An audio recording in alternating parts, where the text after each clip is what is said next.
Hey everybody, Rob Holman here with Travis Wendt of Real Time Fishing. We're on Dworshak Reservoir, and Travis, when you think of Idaho, you don't think of big bass and state records. Not necessarily, but this reservoir has kicked out some big pigs, and the state record's been taken out of here a couple times. So here we are. We're here. Yep, we're gonna go out and hopefully we'll hook into the next state record. Keep watching, it's going to be a fun show.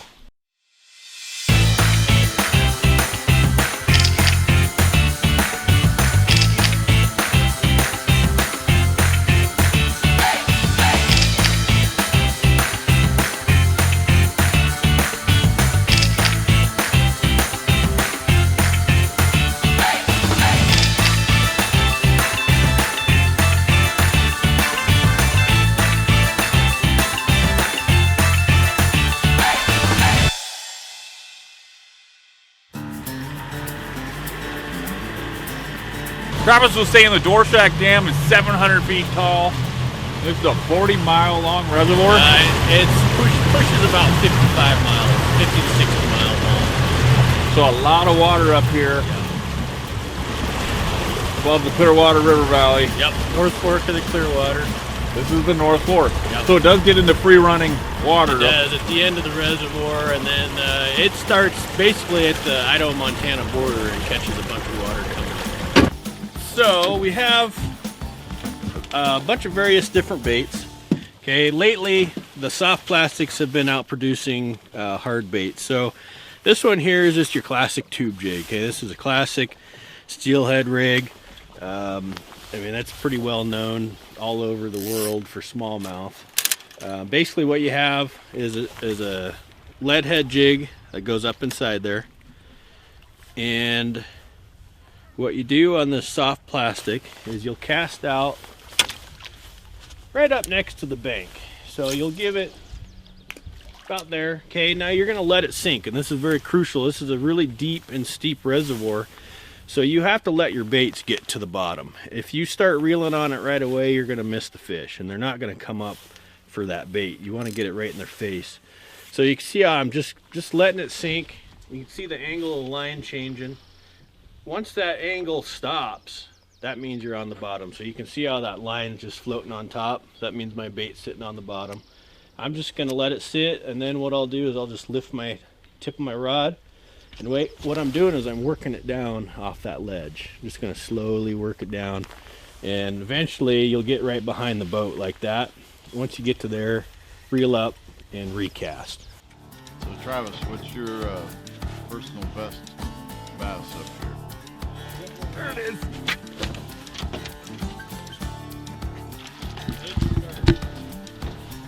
Fish on. Woo! Do we just hoist them? Yeah, big ones on that. First bass of the day. Good job, Rob. Show them daughters how. Travis just goes, that's a start. So bass are hardy fish, and we just toss them back in, right? You want to start that lead off 6 inches off the tip of your hook, okay? And on the reel part here, you want this where the line's coming through, right parallel with your rod, okay? What you're gonna do is you're gonna hook your finger on the line, flip that bail open. You're gonna bring it up and over your shoulder, okay? And then you're gonna let it rip in about like that. Okay, now you're gonna let it sink. So now see how my line's on top of the water? That means I'm on the bottom. So I'm gonna reel that slack up, and hopefully not get hung up, and let it drop. Okay, see how that line's going down? That means you're dropping. There, now it's on bottom, starting to float. So I'm gonna gather that slack, lift my tip, let it drop. Now I'm on bottom again. So I'm just working it. See how it's coming closer and closer to the boat, but I'm still hitting bottom because I want that bait right down in front of the fish. So now once you get to that position, you'll reel up, and you'll whip it out there again. Now if you reel up and your Senko is kink like that, you don't want it. You want it totally straight. So if it comes in crooked, you'll readjust it. You want it totally straight. Go ahead. Okay.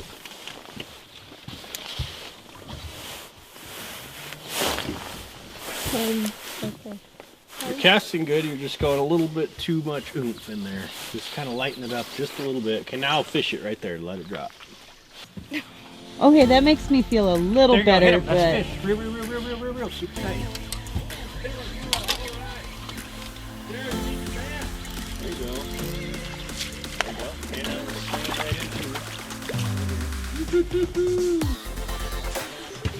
Pull out just a little bit of line out.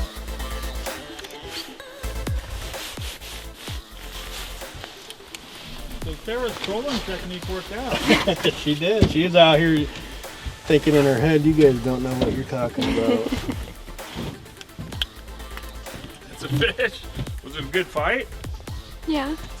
I felt like nothing at first, so I wasn't sure. So I just stood there because I wasn't sure if I should yank it or not. Because I was like, is this a rock?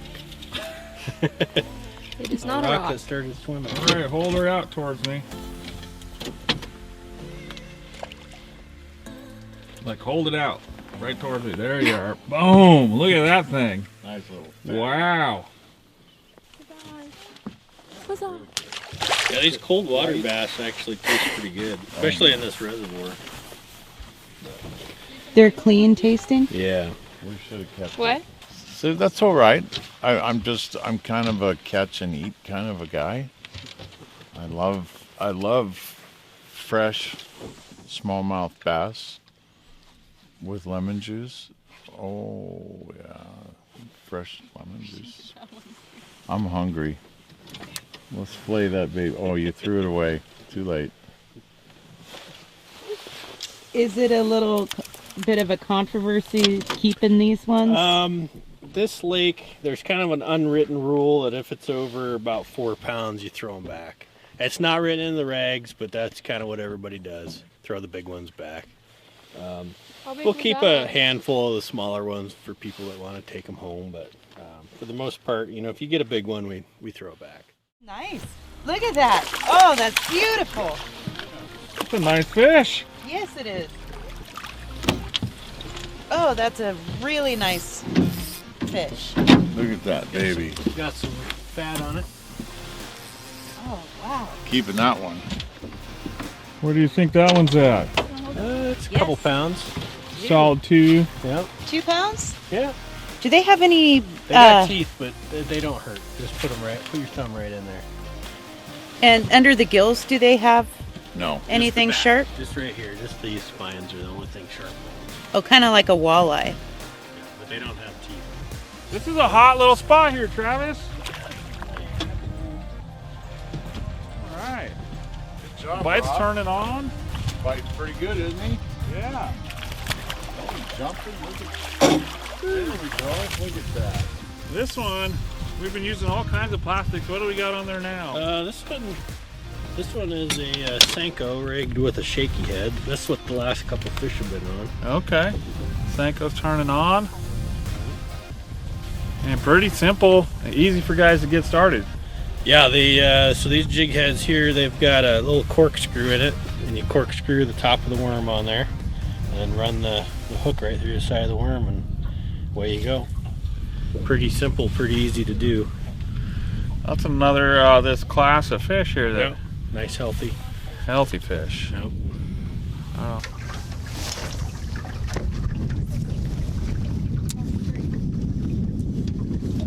Oh, that's a nice one. Oh, these are fun. Are you recording, Heller, or somebody? Everybody? Somebody get the fish. I can't tell. When they go under the boat. Other side of the Just boat. follow them just like that. Oh, that's fun. Somebody get home. Nice. Oh, that's a nice size fish. Oh yeah, those are fun. Woo! That didn't take long. How long have we been here, Travis? That was what, your first cast, isn't it? Yeah, first cast out there. Oh, wow. Another nice one. God. How big would you say that one is? That's probably 2 pounds. 5 pounds, you said? Well, there. Oh, there, yeah. now it's like 8. Yeah, that's 10 pounds for you at home. 5 pounds, you said? Those give a good fight for being 1-2 pounds. Can't imagine what one of those larger jumbo bass would feel like.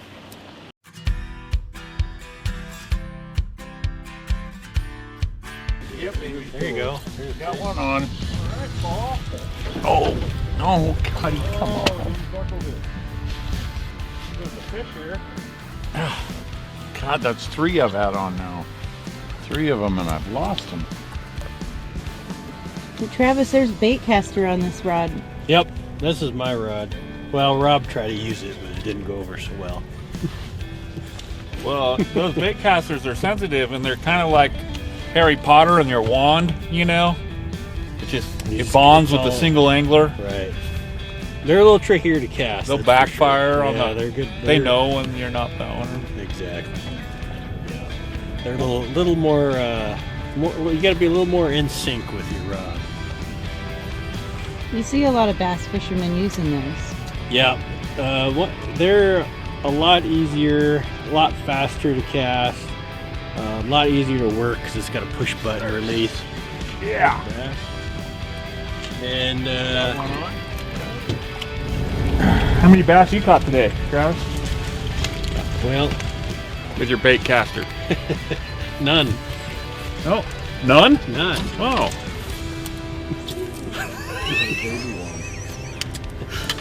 Got a baby bass right here. Baby bass. Travis, that was a lot of fun today. Yeah, you're welcome. That was a great day. Got some nice fish. Nothing, no state records, but we got fish consistently all day. Got a Terrific. couple, what do we got? 4 2.5 pounders, so in the box. And That's for Paul to eat tonight. that's for Paul. Yeah, Paul likes to eat fish. We heard so. Doesn't like to catch them, but like. He doesn't catch them very good, but he can sure eat them. yeah, sure. But these fish will bite all the way through the summertime. But the prime time to get the bigger fish is generally spring, end of April, into the first part of May. Travis, can you send me a few pictures that we can show the viewers at home? Some of those big fish you guys got Yeah. last year. And Absolutely, yeah. We've got some 6 all the way up to 8 pounders. So awesome. And Well, this is 2.5. that is 2.5. So it's Can't you imagine. can imagine. yeah, Yeah. 3 times the fish. Exactly. Yep. Well, if guys want to go out here and try this or anything else Real Time Fishing does, how do they do that? You can either call us, it's 208-790-2128, or the easy way to do it is you can book right from our website, realtimefishing.com. Click the orange Book Now button. And there's lots of options. There's lots of options. So we fish all over the Northwest, and we can pretty much get you out for whatever you want to do. Hey, before I forget, we stayed at the Lenore Lodge last night. 20 people can stay there? That Yeah. place is big. Yeah, we've got 5 beds, 5 bedrooms, 2 baths, 2 kitchens, a game room, outdoor fire pit, and it can house big groups. And it's a great place to stay. Everybody can hang out together, grill up some steaks out on the deck. It's a good place And to go stay. fishing the next day, right? Yep. It's easy access to all of our Clearwater fisheries. Awesome. Thanks everybody for watching. I'm Rob Holman for Northwest Fishing. This is Hillary. Thanks to Cameron, Sarah, and Paul for joining us today too.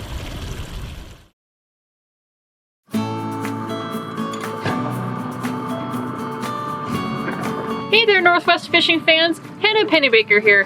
Today we are fishing Lake Cavanaugh. I'm joined by Randy and Karen Castello, and behind the camera we have Chris Decker. Lake Cavanaugh is in the northern end of the state of Washington, and it's got both kokanee and cutthroat trout. We're already seeing some jumpers. It's a nice foggy morning, just beautiful out here in the mountains. Let's go fishing. Fish on! It's a nice foggy morning out here, and the fish are biting. I see some silver. See what we got here. Okay, lift the rod tip, don't hand rake to the tip.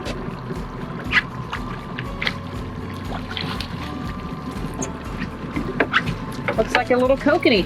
First fish of the day. Nice little kokanee right here. Normally when I'm kokanee fishing, what I'll do is when I see like a school of fish, I'll hit the screen and I'll do the little cluster here, and it shows up. Well, here would be an example: is a little school of fish. Or let's say we get a bite, I'll hit the single fish, and like there was a bite here, it was a single fish. And I do that not necessarily because I think that we can go right back to that spot and catch a fish, but over time it establishes kind of a map of the lake. There's a fish, there's a fish. I don't know if it's still there or not. Still there? I'm not sure. It's just a little sluggish. Yeah, still there. Maybe. Yeah, I felt a little tug. Little head shake. Fish on. Grit. Oh my gosh, we got another double. All right. Fish on. Don't trip over the net. How's that double up? Woohoo! Oh, this is gone. I've got nothing. It was just a single. All right, still okay.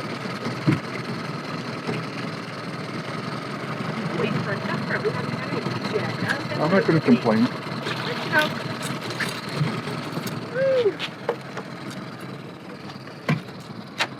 There he is.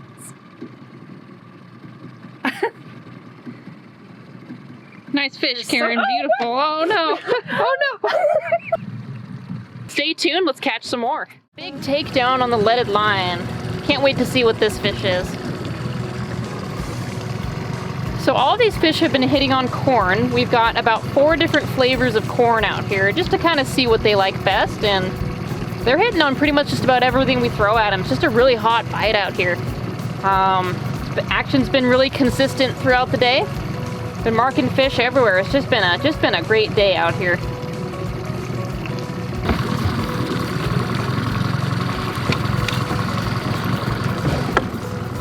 Kokanee. Kokanee. So as I mentioned earlier, Lake Cavanaugh is kind of tucked out of the way, and that's what makes it such a nice place to fish, but it can also make it a little bit challenging to launch your boat. The road's very winding, very rural, beautiful drive, but it's got a lot of hairpin turns that can make taking a boat down that road a little challenging, and the boat ramp is a little bit shallow, so if you got a big boat, exercise just a little bit of caution, but once you do get out here, the fishing's amazing and the scenery is just beautiful. There he is. Net.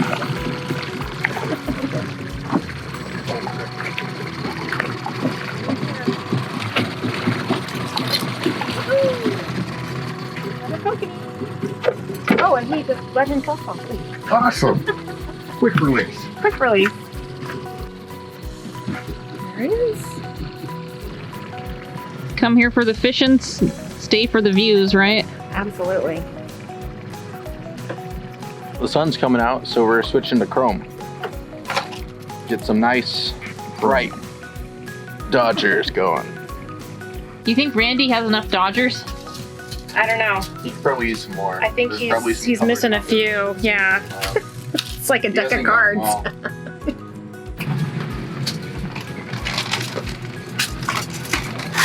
Definitely got some head shakes there. Look at him go. Oh yeah, look at that. Woo! It's a hell of it.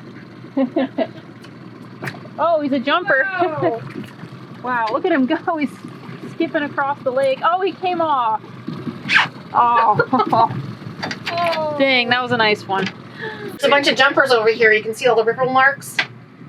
They're very active over there right now, so we're heading that direction.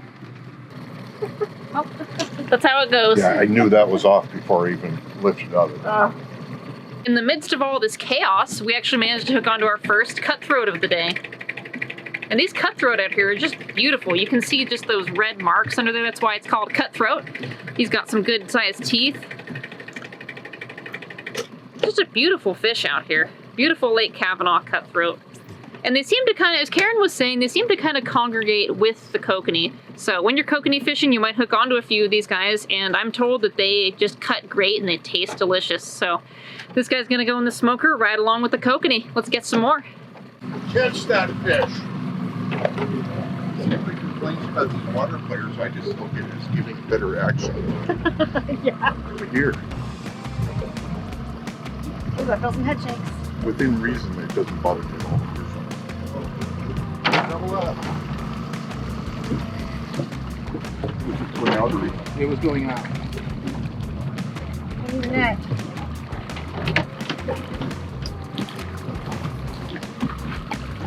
Woohoo! Power. Oh, you harmed it. Yeah, we gotta figure what's going on here. We're losing way too many fish. Here we go, the Lake Cavanaugh triple. Right as I got a fish, Karen's got one, and now Randy's got one.